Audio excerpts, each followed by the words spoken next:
با نام خدا، عزیزا زهرا نعیمی هستم. هفته چندین ویدیو آموزشی را از طریق این کانال اپلود میکنم. اگر این درس برایتان مفید میباشد پس از این کانال حمایت کنیم. اولین درس ما از پروگرام اکسل میباشد که یک از پروگرام های مایکروسافت آفیس هست که اکسل بیشتر مورد استفاده از اکسل با متن نمیباشه، با اعداد هست.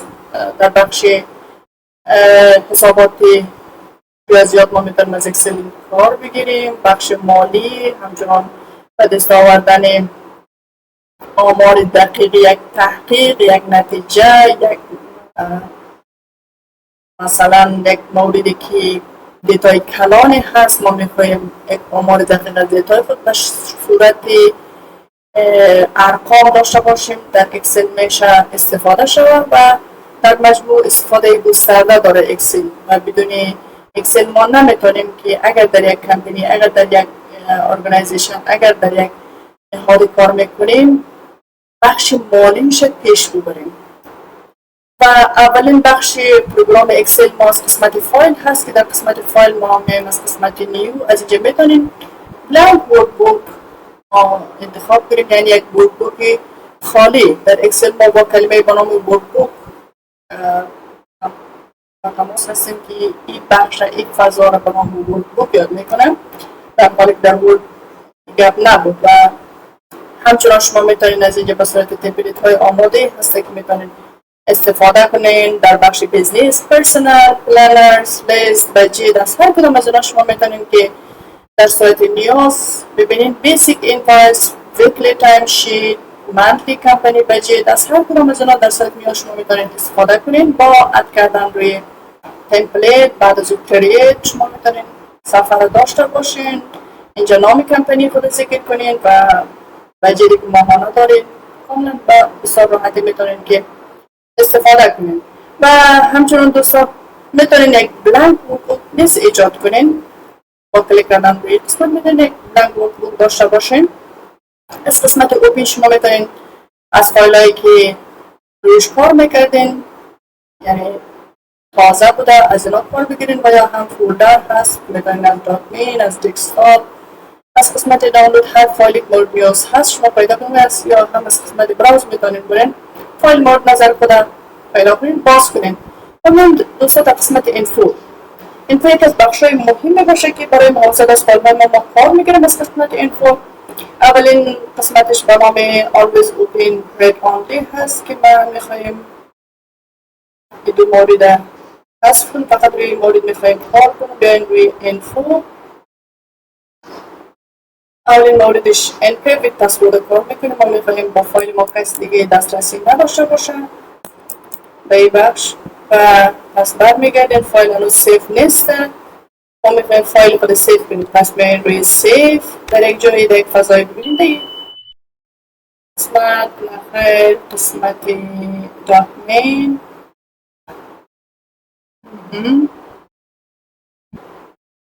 مشکل نیست. در قسمت دسکتاپ تمام بکن سیفش میکنیم. حال دوستا بریم در قسمت دسکتاپ بکن انتخاب کنیم، باز میشه و یا خیر چون ما پسورد بدیم. ما پسورد داده بودیم، تا پسورد وارد نکنیم فایل ما باز نمیشه. با وارد کردن پسورد فایل باز شد. و یا هم از قسمت اینفو دوباره میتونیم پسورد حذفش کنیم و فایلتان دیگه پسورد نداره. بیاییم بکن فایل پسورد نداره.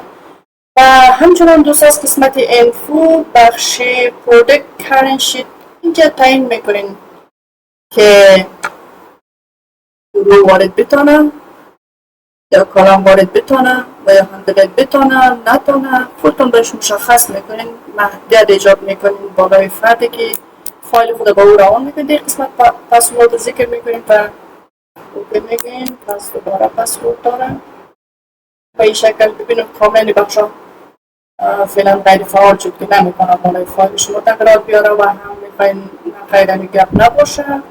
پس رو بالا سرش کلیک میکنین، پسورد انتر میکنین. خلاص فایلتان فعلا قابل استفاده هست برای فردی که میخواین بفرستین بدون محدودیت. و همچنان از قسمت پرودکت ورک استراکچر دوستان اینجا ببینین پسورد ست میکنن و تفاوتش نشان میدم. به این قسمت حالی من روی شیت هر کدام اینا برام شیت یاد میشه. شما میتونین ببینیم و فعلا چون پسورد دادیم من نمیتونم شیت جدید ایجاد کنم. ببینین هایت شده، مکمل قسمت ها نمیتونین رینیم کنین، دلیت کنین و یا هم انزرت کنین و جای دیگه برین. همین ساختار ظاهری این جدول شما جدول هم نیست، شکل جدول است.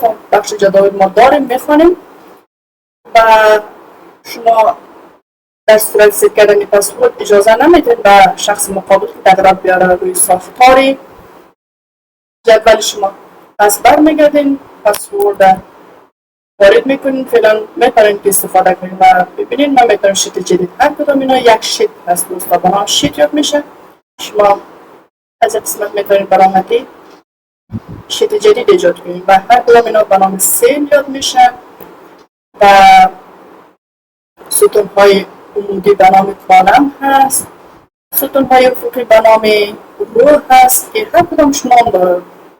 اکسل میشناسم، میدی اکسل کاملا در هر کدام اینا که دیتا وارد کنین شناسایی میکنه، نامگذاری شده. و همچنان در قسمت اینفو دوستان میایید سر بخش بعدیش، بخش اد دیجیتال سیگنچر هست که بعضی سایت ها با سایت رایگان خدمات ارائه میکنه. شما میتونین دیتاهای خود محافظت کنین و در اونجا اکانت داشته باشین. از این طریق اد دیجیتال سیگنچر کار میگین. مارک از فاینل، شما با استفاده از مارک از فاینل ببین دوستا حالی از کلیدهای کیبورد خود شما اگر بخواین هیچ تغییرات آورده نمیتونین، یعنی فاینل شده و فعلا نمیتونین تغییرات بیارین تا زمانی که ادیت انیبی نگفتین. حالا میشه که شما تغییرات بیارین. و یک آپشن دیگه که در قسمت اینفو قسمت پرودکت بوک هست با نام always چی هست ببینید. من وقتی بخواین دوباره باز کنین شما میخواین آیا میخواین تغییرات بیارین و یا نیارین و یا هم فقط بخونین. بله به شکل شما با یسیون رو گفتن فایل باز میکنین. پیش از این فایل باشه به شما مسیج میدن. و قسمت اینفو بخش دیگه چک فور ایشوز که انسپکت داکیومنت ببینین. من کلیک میکنم اما وضعیت ورکبوک شما رو نشان میده چی فایل ها پنهان است، چی فایل ها هاید است، چی تغییرات آمده، چی تغییرات نامده. مثلا انسپکت میگین اینجا بررسی میکنه. ببینین خب اگه پرپارتیز نیسته مشخصات خود ورکبوک شما و همچه ببینین فایل های دیگه هم هست. نفر دیگه مشکل نداره. از قسمت شما میتونین فایل خودن وضعیت عمومیش چک کنین. و همچنین از قسمت چک ایشیو شما میتونین چک اکسسیبیلیتی رو ببینین دوستان. اینجا دیفالت شد نیم یک وارنینگ با شما داده که این شد نیم شما به صورت دیفالت هسته. شما میتونید خودتان نامبرش انتخاب کنید. چک اکسسیبیلیتی فکر کنید یک دیتای بسیار کلام دارین و شما چک اکسسیبیلیتی رو وقتی استفاده میکنید مکمل مشکلاتی که در داکیومنت شما در ورکبوک شما وجود داره بر شما گزارش میدن. فعلا به ما گفته که هیچ چیزی مشکلی وجود نداره، پیدا نشد کدام سازگاری. ما جدول خودی رو ببینین اولی رو ببینین و به این شکل در بیاریم که اکسل بشناسه تا با صورت جدول در نیارین اکسل نمیشناسه. بله حال میاییم روی اینفو روی چک فور ایشیو چک کمپیبیلیتی ببینید. حال اکسل شناخت این بخش ها من توضیح میکنم و فعلا بخاطر از این فایل ما شناخته شود نیاز بود به تیبل تبدیل کنیم. حالا ببینیم مکمل نشان میده از ورد 2003 2007 2010 و اینجا یک مشکل با ورد 2003 دار این فایل ما. و همچنین مورد بعدی دیگه دوستا بخش خلاص شد. بخش منیج ورکبوک هست که ریکاور میکنه ورکبوک هایی که سیف نشده، ذخیره نشده، در صورت که دفعتا فایل کلوز میشه و یا هم بعد میره شما فایل کنم نمیتونی ذخیره کنید. قسمت انتخاب میکنید ببینید این فایل هایی هست که ذخیره نشده انتخاب میکنم باز میشه. حالا ببینید دوستان اینجا ببینید با ما گفته این فایلی بوده که ذخیره نشده گفته میخوایی که سیف کنید یا نمیخوایی سیف کنید. نخیر من نمیخوایم سیفش کنم، فقط خواستم که شما ببینید. و اینه بود بخش اینفو و سیف میخوامید که فایل ما رو ذخیره میکرد در صفحه، در هر جایی که میخواستیم سیو هست نیز به عین نام در اون داکمنت میتونین که به نام دیگه فقط نامش تغییر میه. شما میتونین یک فایل با دو نام در یک محل ذخیره کنین. ببینید کاپی یا فوتو ولی به این نام میخوایم ذخیره کنیم چون یک بار با آن بود ذخیره شده در عین فضا. با بخش پرینت دوستا، اگر ما پرینتر خود از قبل مدلش مدل مثلا ببین ماش پرینتر لپتاپ واسم نبوده و سافتورش ندارم. اگر شما داشته باشین نوید پرینتر انتخاب میکنین، از این قسمت بگین چند کپی بگیره و یا هم اگر صفحاتون زیاد است مرتب کپی گرفته میره از هر صفحه یک دانه و یا هم نخیر از هر صفحه 2 تا و یا هم 3 تا و یا هم 4 تا نخیر یک دانه بهتر است. از این قسمت بتونین مکمل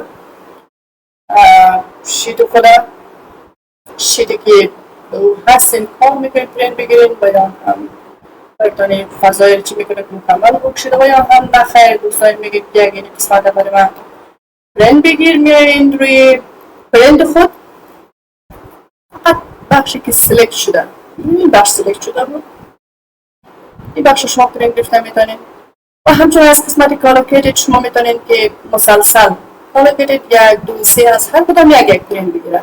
ان کالوکیتد میتونه از هر کدام به تعدادی که اینجا اضافه میکنین 2 تا پرینت بگیره از هر صفحه، مثلا صفحه اول 2 تا، صفحه دوم 2 تا، صفحه سوم 3 تا به منبع.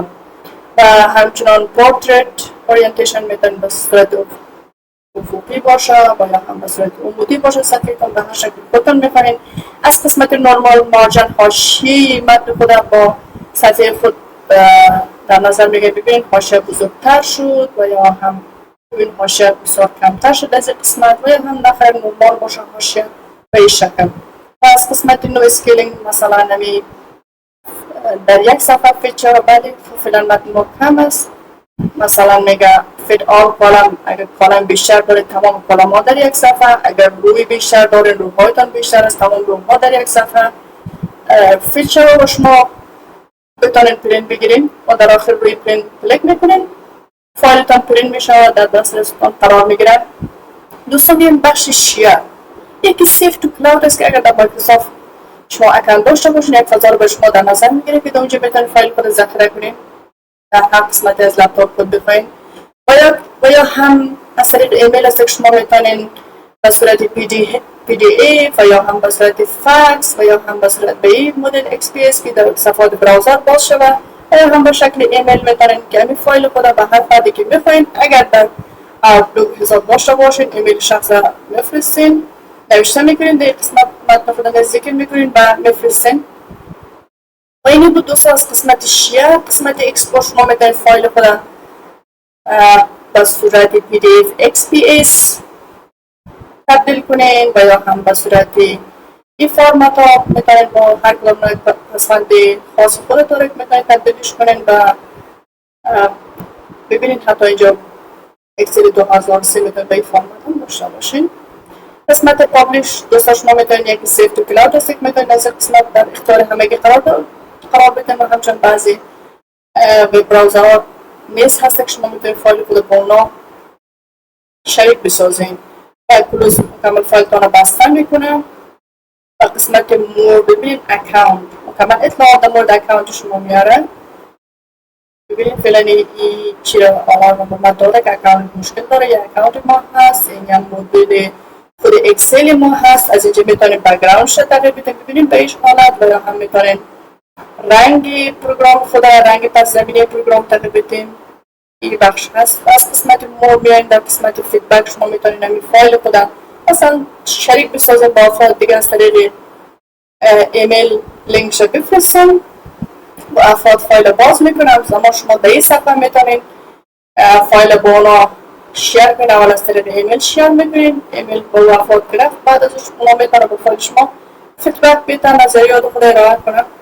و همچنان از قسمت آپشن که مکمل سیتینگ خود وبدون خود تغییرات آورده میتونین مثلا مثل پروفینگ میتونین از اینجا ببینین ignore word that contain numbers, ignore internet and file addresses مثلا من میگم اینی رو ایگنور نکنم ولی به صورت پیشفرض خود اکسل ارتیک گرفته و یا هم از قسمت لانگویج مثلا من میخوایم یک زبان اضافه کنم میتونیم از اینجا یک زبان اضافه کنیم. آیا هم نخیر ریموف شود. آیا هم از قسمت ادوانس شما اینجا بعضی مورد دیگر رو داریم. ببینید به این قسمت ببین show paste option button when content is paste. بله paste option نشون میده، در paste option نشون میده. و ما نمیخوایم که بیشتر چون بود پروگرام اکسل با ما شما را به صورت دفاع موردی که نیاز هست تیک کرده. فقط یک معرفی بود، هر موردی که شما اینجا بخواین به صورت عموم میتونید روی ورکبوک خود اجرا کنین. و اینی بود دوستان از قسمت فایل که تمام شد. زنده باشین، موفق باشین. تشکر.